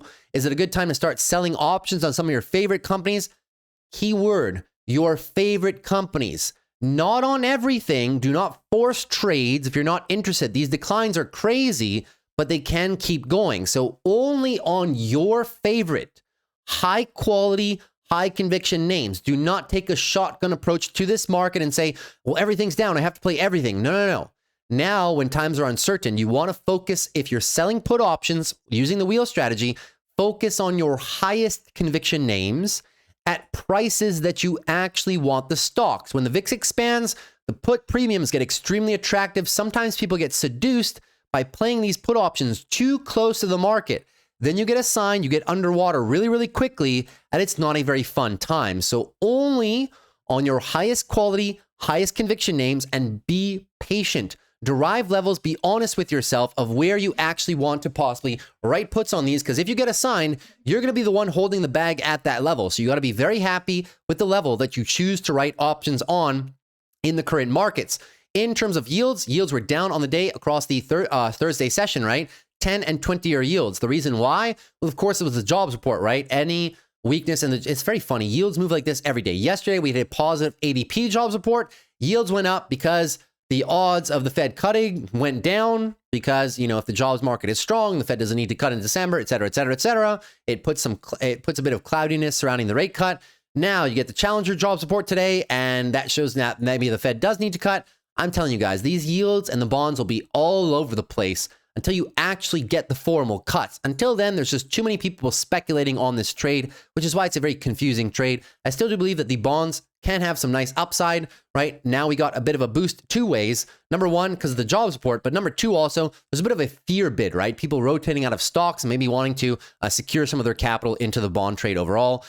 Moving on to gold. Gold on the Thursday session, soft. You would expect on a day like today where people are running away from equities, well, people should be just flying into gold, right? No, we've brought this up, right? Gold does not have a negative correlation all the time to the markets, right? Just because stocks are down does not mean gold needs to go up. I will remind you, whenever we have periods of sell-off in the markets, whether it's during April with the tariffs, right? Gold just doesn't do much of anything, right? So it moved higher and then it consolidated for a while. If you move back to bear markets, such as 2022, gold went down. If you move back to 2008, gold went down during that time period initially and then rallied, right? It just goes to show when something has ran a ton and people are sitting on profits and start getting uneasy with the markets, they will sell whatever they have that is currently running in profits. No trend right now. Daily downtrend, the bulls are trying to consolidate. You're looking for a break above or a break below 4,050. And to the downside, 3,900. Whichever breaks first, you get a nice area of entry with a stop loss. You get a break higher, you could position with a stop loss below here and go for the weekly trend expansion, possibly continuation of the weekly uptrend back to relevant highs. If you get the breakdown, it's the opposite trade, right? Then you can play downside moves with a stop loss, right? You get the downside crack, you can play a stop loss above this guy right here or above the highs. And then you're going for more weekly consolidation into psychological levels such as 38, 3,700, and just more monthly consolidation for gold as well, all the way down to the possible 12 EMA, which would be a very normal move for gold. I'm not trying to predict. I'm just saying that is how you would structure those two types of trades. Moving on to crypto right now. Crypto, taking another bath today on the Thursday session. The bulls on Bitcoin are trying desperately to defend this 107 down to $100,000 range. Daily downtrend. Also, weekly is in a weekly downtrend as well, which means you are in a phase of monthly consolidation, perfectly bouncing around the 12 EMA. But like I was saying on Ethereum, guys, this monthly uptrend is very nice, but it's currently underway into big monthly consolidation for this asset, right? That being said, we can be buying some dips here if we're bullish long-term for Bitcoin. Notice I say long-term, not short-term swing trades. Long-term, my DCA levels would be here, and the next one would be 93 down to 90. That would be a 50% retracement size, or 618. Between the 50 and the 618 is where I'm looking at DCA on Bitcoin for that monthly consolidation.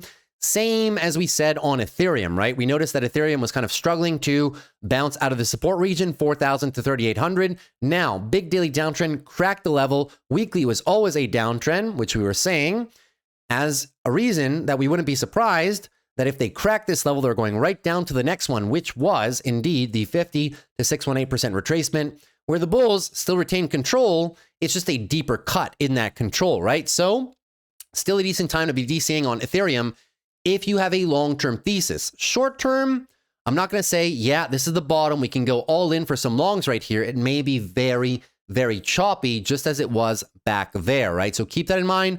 Ethereum and crypto is moving in relation to the rest of the market sentiment right now, which is not very good. But for long-term thesis of Ethereum expansion into the stablecoin networks, real-world assets, use cases for the banks and their backends, it makes perfect sense, but you may need to be very patient on this trade. That's everything for your overall market rundown. Hopefully you enjoyed. Now let's move into some of the big tech names. Moving into good old Apple, the only company that for a while was laughed at and criticized because of their lack of investment into AI and the fact that they're being left behind. Now the only company standing up to the test of time, maybe because they didn't invest so heavily in AI and as a result are not part of the AI quote-unquote bubble fears that are circling in the market right now. I don't know, but I just find it very funny that Apple is sitting up here very close to the all-time high where the rest of everything associated with AI is bleeding out hard, right? So Apple still in the context of a nice daily uptrend. I'll remind you, the trend is your friend. So Apple's still bullish, but the fact of the matter is Apple is also very extended from the 12 EMA as well. So the weekly uptrend is quite nice right now. If you get a pullback, if Apple joins Team Bear, you're probably coming right back down here, maybe touching the 12 EMA around the 251 area. Is Apple a swing trade from me at the highs right now? In this market environment, In weekly, somewhat overbought conditions and extended? No, it's not a swing trade. Is Apple a long-term portfolio buy for me either? No, because the valuation is a bit too high. That being said, they will be having a very good Q4, and that was their guidance, right, in terms of their quarterly earnings that they gave just last week. But right now, we are a bit too extended on Apple for my liking. If we get a bit of pullback, then we might be able to find some swing trades, but not right now for me. Moving on to AMD right now. AMD down 7.3%, and I was telling you guys about this, man. Right? It ran a ton. You're extended on all the time frames right now. You're extended on the monthly. It was a crazy month of October for AMD with the OpenAI deal and whatnot. The weekly time frames were very overbought. We were super extended here on the weekly as well. Fantastic company. They had great earnings, decent valuation for a long-term perspective. But short-term going long here, guys, was the greediest trade that you'd possibly ever do, right? That being said, daily coming down fast right now. Your daily higher lows are here. 225. Retracement size is quite large right now at about between a 618 and a 786 retracement, which means the bulls are out of gas, out of momentum, right? You have a very good chance of either the one-shot flush or the two-stage daily downtrend. If that does happen, you're looking for weekly consolidation into where, perhaps? Maybe down here, the 12 EMA, previous highs, previous lows after the OpenAI deal, the 12 EMA. It's not much, but it's the closest level that you possibly have. If AMD pulls back a little bit more, I will be interested in trading this one, but not right now. That being said, for a long-term investment, it does still make sense. The valuation is still at a 1 peg right now, under a 10 price to sales, fantastic revenue and EPS growth rates. Their deals will be locked in. They will get a lot of orders coming in the next 2 years. Their EPS will move higher. Their margins will move higher. The revenue will move higher. But as I said, the narrative, the vibe, the short-term vibe is shifting, right? Now we are possibly going to see AMD give back a few more of the gains, or a bit more of the gains that they had, rather, I should say. So as a result, trades for me on AMD right now, not yet. A lot of bearish momentum in the markets, not yet. Not ready yet, in my opinion. I'll let you guys know when I'm playing. I'd rather play in the low 200s if they give me an opportunity again. Moving on to Amazon right now. Amazon giving back a lot of their earnings gains as well. No fault of the company. It's just the entire market, especially tech, is just getting slammed right now. Daily uptrend is still fine right now. The daily higher lows are down here, 223. And we're quickly approaching the backtest area that we were talking about here, which is why I said, guys, buying Amazon here for a swing trade is extremely, extremely greedy. Don't do it, especially not with all the bearish catalysts that we were facing as of last week when we started having these concerns. So I was saying, listen, if we get a backtest, I might be interested. And that is still the case. If you backtest these prior support areas and we come down into there, I will be selling puts below there because now we have the earnings and we have the guidance. The guidance was very good. Amazon at 250 was trading at a 1.64 peg and a 33 forward price to earnings with phenomenal earnings. If they pull back and give me a 10% discount from those valuations, I will be participating. Amazon is still one of my favorite companies in the market. So this is possibly almost ready for some short puts or maybe even building some swing trade positions as we backtest these highs. Moving into Google right now, Google still very, very much extended. It is still your AI darling of the current market.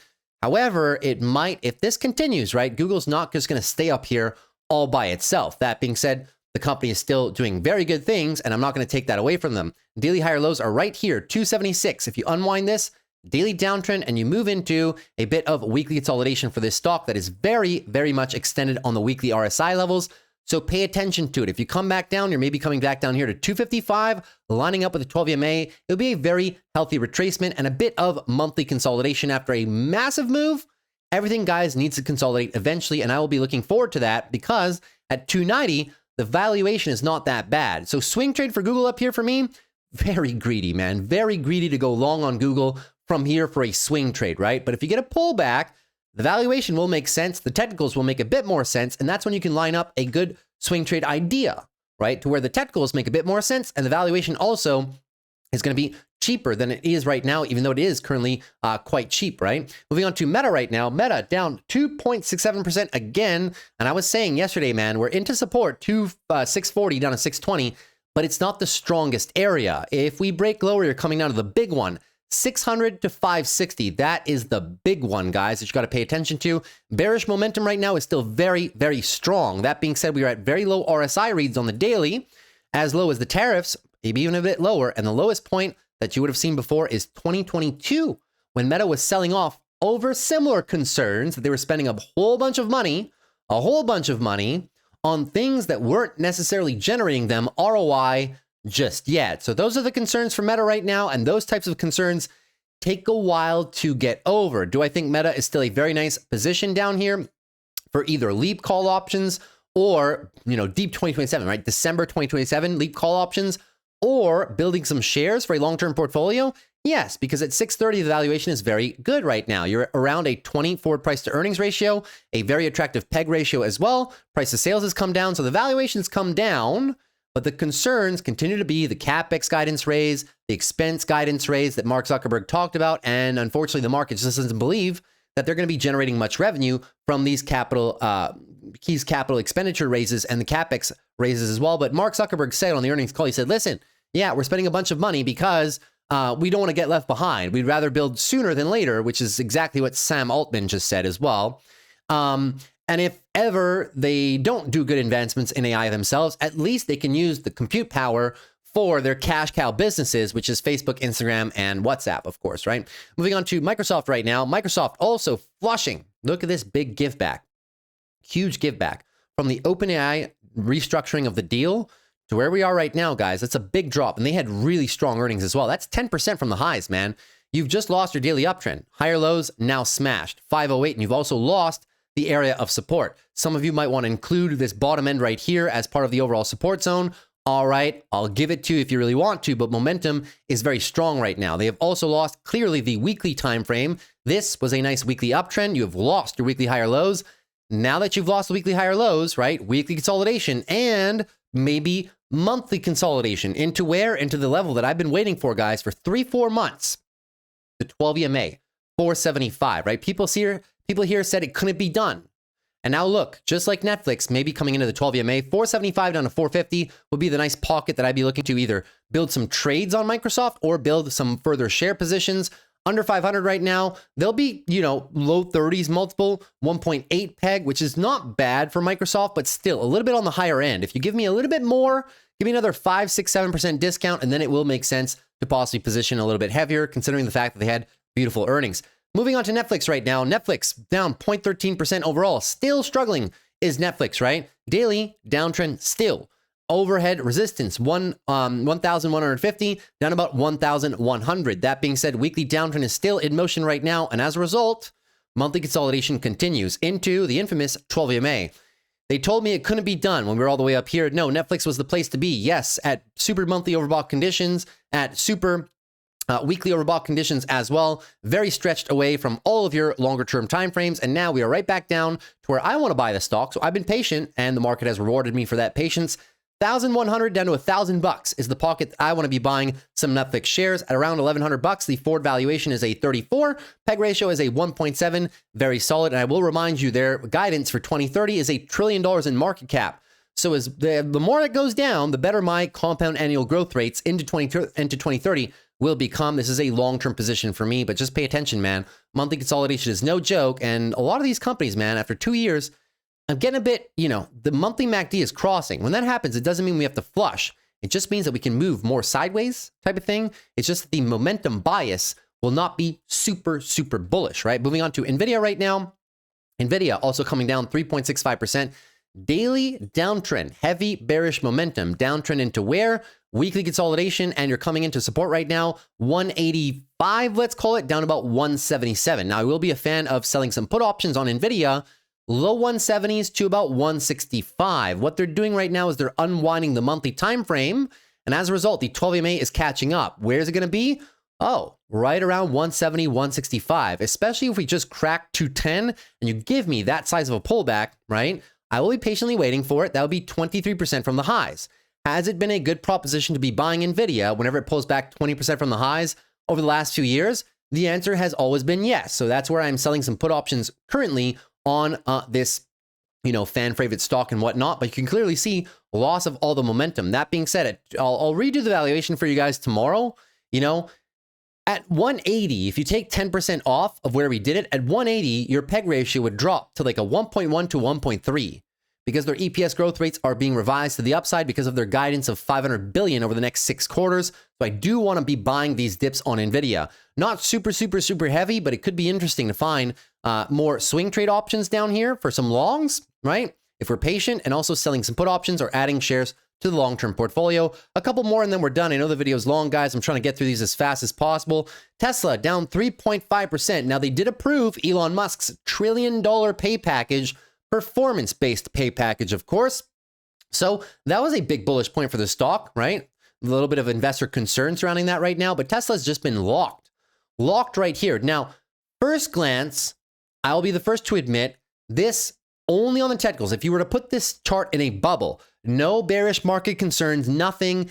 It looks beautiful for a bit of a bull flag for some expansion into 500. But as I kept saying on the channel the past few days, guys, do you really think that even though Tesla is displaying very bullish signs, do you really think that if the market keeps pulling back, is more bearish than bullish, that Tesla is just going to break trend from everybody and just go up to 500? Probably not. It probably will follow the direction of the overall markets, which is why I wouldn't be surprised if you get a bit more weekly consolidation and maybe start retesting some of these lows, low 400s possibly into support 405 down to 382, and consolidate this monthly time frame a little bit more, extended from the monthly. Now you might just be looking to pull back into it and catch up to your monthly EMA, which is the monthly EMA 12. Moving on to Palantir right now, right? Palantir struggling. We covered it on the channel, guys. They had some of the best earnings that you might have ever seen of any software company, right? However, the narrative right now, right? The vibe has changed in the markets. Now, people, to where there was only a few people questioning Palantir's valuation on the way up. Now I'm starting to hear about it more and more and more and more. Pay attention to this line in the sand level, 170. Palantir has not lost the weekly uptrend since the tariffs. This was a weekly downtrend. They got it back. It's been nothing but weekly uptrend after weekly uptrend continuation since then. If you lose this, it has to be notable to you. Not only is it big support for the bulls, but it is your weekly higher lows. If you lose this weekly uptrend, guys, that might be Palantir going into monthly consolidation. Arguably, if you look at this candle right away, you can say they might already be in a monthly consolidation, which is why I was saying going for the Palantir breakout here was very greedy. It's monthly overbought for so long. There's a lot of bearish catalysts building, not against Palantir, but against the whole market, against AI, and everything that's currently overvalued right now. I'm not saying Palantir is not a good company. They are. But, you know, eventually, things don't just move continuously in a straight line. I agree that Palantir is worth a premium valuation. How much premium? That's up to your interpretation, of course. I am bullish on this stock in the long term, but it needs a bit of consolidation. If we break that level, 170, I will be maybe looking for some positions on Palantir. Yes, down here in the 150 to 140 range. Where the 12 EMA is. That happened back in the tariff sell-off. It happened tons of times. As Palantir has moved up, it's tested the 12 tons of times. If we get it again, that could be a decent area. That would be a significant pullback from the all-time highs, right? But that's kind of what I'm waiting for. Palantir has some good volatility. It doesn't need to go down there for me to possibly write some short put options down there. So keep that in mind. They had some fantastic earnings, but the narrative, the momentum is shifting right now. Moving on to SOFI, same concept as Palantir. This was a darling, a fan favorite from retail over the past 6 months. The bulls never lost the weekly uptrend since those April lows. So pay attention to what's happening right now. Daily downtrend, loss of the support level to their 30 down to about 28.50. We just lost it. Big candle crack down. Moving on further, the weekly line in the sand is here, 24.89. If you give this up, you might just be heading into, I'm not saying this, right? I'm saying it may just get very choppy for SOFI in the near-term future. And as a result, look at the monthly candle right now. You might just be heading into weekly and monthly consolidation, something that hasn't happened in 6-7 months. If it comes down, where are we looking for? 25 down to 22, the monthly 12 EMA will be catching up at that stage. So this is where I want to build my positions on SOFI. I've been very clear about that for the past 3, 4, 5, 6 weeks. I know people didn't want to hear it and they just wanted to believe in the $35 breakout, but it's, you know, you got to get a good lineup of fundamentals and technicals, and the technicals were very stretched. Monthly overbought conditions, right? Weekly coming into here was overbought, higher highs on the price, lower highs on the RSI. That's divergence. You got to be a bit careful, especially in this market environment. So 25 to 22 is where I'm interested in SOFI, selling put options down there. Moving on to Uber right now. Uber had good earnings. Stock came down anyways. Currently still battling with support right now. 93 down about 90 bucks. Pay attention to the weekly, right? You are breaking these weekly lows. Maybe a weekly downtrend, right? We notice this, right? Big move up, small retracement. Nice move up, bigger retracement. Move up, bigger retracement. Move up, full retracement. Now maybe you get the rollover. Not because they had bad earnings, but has been moving in succession higher. If you pull back on Uber, I'm looking for mid to low 80s. Why? Because the valuation is very good down there. We literally covered their earnings yesterday, and as such, into the mid 80s, you would take 10, maybe 15% off of this most recent valuation. It drops to a low 20s multiple. It drops under a 1.5 peg, and the free cash flow yield will go up close to 5%. Very attractive entry point, both on a technical standpoint for backtest of the 12 and a larger support range, but also fundamentals as well. So Uber, one of my favorite names to look for in the low 80s pocket. And lastly, good old TSM. TSM struggling, triple top here, and line in the sand is 284. Lose 284, you lose the daily uptrend. You might just do something like this, where you lose it, then just sideways with the downward bias, right? Maybe the same thing, right? Maybe just weekly sideways, weekly downtrend, slight weekly downtrend. I'm not looking for this, right? No, but maybe slight weekly downtrend, and perhaps a bit of monthly, very necessary consolidation for this stock. We are very extended right now. TSM is a phenomenal company. We covered their earnings, great earnings. The valuation around 300 was not that bad, but I was telling you guys, positioning up here after such a heavy rally fundamentally is good, but technically is not good. It's a very greedy entry, and if you're buying shares up here for long term, you gotta be willing to DCA. DCA into the fundamentals and into the technical price, right? If we get a pullback, I would be a fan of playing this one maybe into the 260, 250 range as we move closer to this 12 EMA. That is everything for today's video, guys. Very long video as usual. All the videos this entire week have been long because we've seen this coming, and I don't want to say warn you guys because it seems as though like I'm being like pompous or stuff like that, right? But I just wanted to get it out there, what we're seeing, which is why the videos are so long and why I'm providing so much context around the indexes, how it ties into the technicals, the fundamentals, the narratives. So hopefully you guys enjoy it, right? I can make these videos, as I always say, I can make these videos in 20, 30 minutes and say, here's your levels, the bears are getting a bit of control, and that's it, that's all, we'll see what we get. Here's my warning type of thing, like so many content creators do.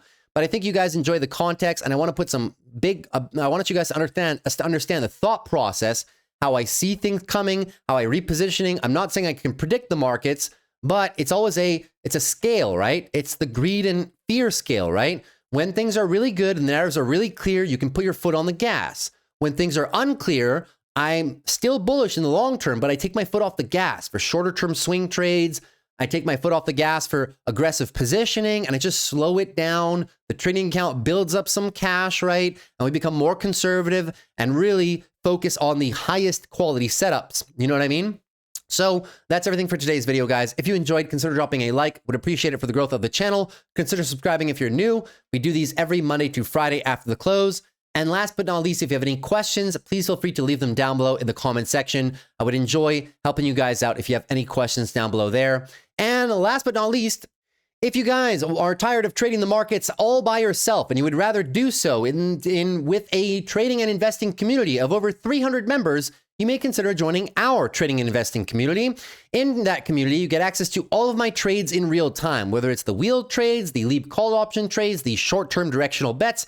You get all of that stuff. The green little check marks are wins, the red little circles are losses. So I just always transparent on my performance overall, guys. You get access to all the trades in real time and all of my long-term portfolio buys as well. Obviously, the goal of trading is to make your wins more frequent and larger than the losses.